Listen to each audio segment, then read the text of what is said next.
सहरनि साखाथियाव थानाय सोमदोनपुरि गामिया गामिनि जिराय नब्लाङाव खुंगा 37थि बैसागु बिदाय फोरबो खुंफुंदों। हाबाफारि बायदि फुंबिलि समाव हाबग्रा लांगोनाखौ सोमदोनपुरि गामिनि बोसोनगिरि गागि गेलेगिरि आरो समाज सिबियारि बाथुराम बसुमतारिया बेखेवना होयो आरो गोजोन सान्थिनि थाखाय गुफुर फिरफिला बिरहोयो। सोमदोनपुरि गामिनि गामिगोरा हरि महन ब्रह्मआ खुंगा 37थि बैसागु बिदाय फोरबो फालिनायजों लोगोसे लोब्बा लाखिना सोमदोनपुरि गामिया गथ'साफोरनि गेलेनाय बादायलायनाय, थुनलाइयारि आयदा, बैसो गोराफोरनि गेलेनाय बादायलायनाय आरो हारिमु बादायलायनाय हाबाफारिबो लादों।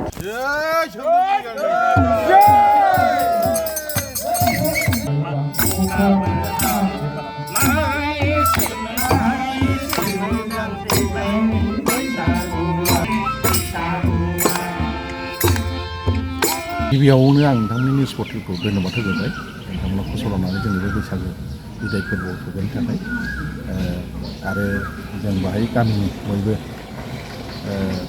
आंनि आंगो सोद्रोमा आरो बयखौबो आंनि बैसागुनि गाहाम हामलायनाय सिगां आं बावग्रोबाय। जोंनि बैसागुआ माब्लानिफ्राय जागायामोन बेखौ जोङो मिथिया, किन्तु जिहेतु जोंनि बर'फोरा मिथिंगानि मोनसे अंग हिसाबै माबायो।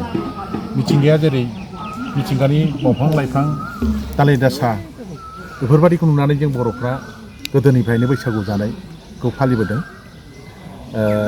आरो जोंनि बे बर'नि बे सभ्यताया आं सानो सबसे गोजामसिन सभ्यता जोंनि सिभिलाइजेसनानो जानो हागौ। मानो होनबा जोंनि बे बैसागु फालिनाया हाजार हाजार बोसोरनि सिगांनिफ्रायनो जाबोदों।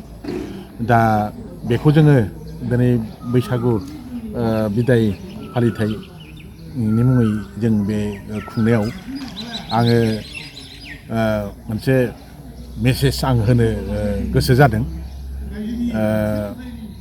बेयो जिहेतु जोंनि सभ्यताजों रिलेसन थानाय, सभ्यताजों सोमोन्दो थानाय, जों बयबो बेखौ गाव गावसिनि बा गोदोनि जोंनि आगजु दामग्रा आगजुफोरजों जोङो बेखौ जाहाथे फालिबाय थानो हायो आरो बयजोंबो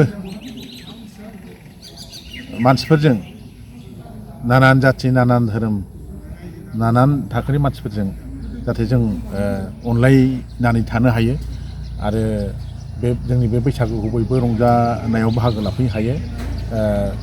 बेखौ आङो दिनैनि बे गोथारथार हाबाफारियाव आं मोनसे मेसेज होनो लुबैदों। जोङो सोमदोनपुरि गामिनि जानानै नोंथांनि पर्टेलनि गासैबो सोद्रोमाफोरखौ माने बैसागुनि बा गोदान बोसोरनि गाहाम हामलायनायखौ बावहरबाय। लोगोसे आं बे थ्रुयैनो बे मिडियानि थ्रुयैनो गासैबो बर' हारिखौ जेरावखि थाया मानो मोजाङै मोजां जेनेबा गावनि न'खर संसार जालांनो हायो बा बिथांमोननि इयुना मोजां जायो बेखौनो आङो बोर सारस्रिबाय। मानोना बे गोदान बोसोराव जाय उइस खालामो बोर सारस्रियो बे जायोनो। दा जोंना बेखायनो जोंनि बर'नियाव दङ गिदिरखौ मान होनाय खुलुमनाय ओमफ्राय उन्दैखौ जोङो बोर सारस्रिनाय बे नेमखान्थिया दङ। गुबै बाथ्राया जाहैबाय जोङो बर'फ्रा यां सिक यां एबा जोङो वां ह सोदोमस्रिनिफ्राय फैनाय होननानै गोबाङानो बुंदों आरो बै बैसागुखौबो जों बै जायगानिफ्रायनो लाबोदों होननानै जेनेबा गेदेमाफोरा लिरदों।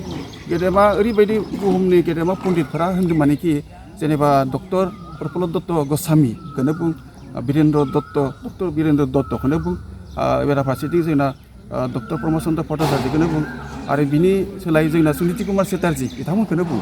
बिथांमोना होनदोंखि बर'फ्रा मंगलियाद हारि आरो बे हारिया बे आसामाव नर्थ इस्टआव माने बैसागु रंजानायखौ लाबोदों होननानै बै जायगानिफ्राय लाबोदों होननानै बिथांमोना गावसोरनि लिरलांदों। जोंनि खोथा नङा बे। दा जोंहा बेखौ देरसिन हाबाफारि लानानै देरसिन फोरबो होननानै जोंहा दा जों लाखिनो हानांगोन आरो हायाबा जोंनिनो गोरोन्थि जागोन। मानोना जों समजों माखासेखौ खोमाखाबाय आरो दा जुदि जोङो बेखौ जुदि दा जोङो भट मोननायावनो दा जाखांफुनायावनो दा जों बेखौ साबसिननिफ्राय हामसिन जोंहा फालिलांनांगौ लाखिलांनो हानांगौ आरो जिहेतु बे दहाय बिथां बुंथिगिरिफोरा बुंदों दोरोङारि दामग्रा देग्राखौ जों हमथाना लाखिनांगोन जेरावखि थाङा मानो जौस्राङाव थां अबा दिल्लीयाव थां कलकातायाव थां बा गुबुन गुबुन जायगायावनो रंजाया मानो बै जोंनि दामनाय देनाय जोंनि ट्रेडिसन बेखौ लाखिनो हानांगोन आं बेखौ सानो आरोखि